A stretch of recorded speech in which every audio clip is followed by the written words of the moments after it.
The question search feature appears to be a basic feature, but behind the scene, a lot of powerful things happen. Just to summarize, the question search feature is designed to enable you to search or extract questions based on your search query. So let me give you an example. So let's say I'm currently interested in a topic known as electromagnetism in physics.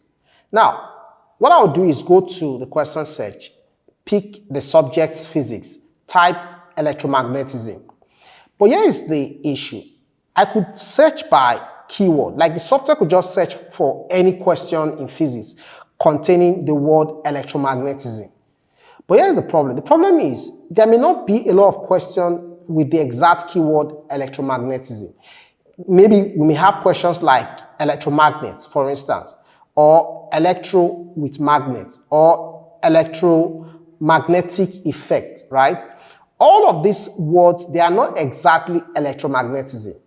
Now, how do we get to show you questions related to electromagnetism without necessarily having that keyword electromagnetism? So we use advanced text analysis to help get that out. So we use very advanced text analysis to break down the word electromagnetism into, let's say, what is known as tokens. Then we use those tokens to search for the questions in our question bank, and that gives us relevant question, even if the word electromagnetism is not seen precisely. And that's how powerful the question search feature is. So it's not just searching by keyword, we're also searching by related words and using some advanced text analysis to exactly extract what you want to see.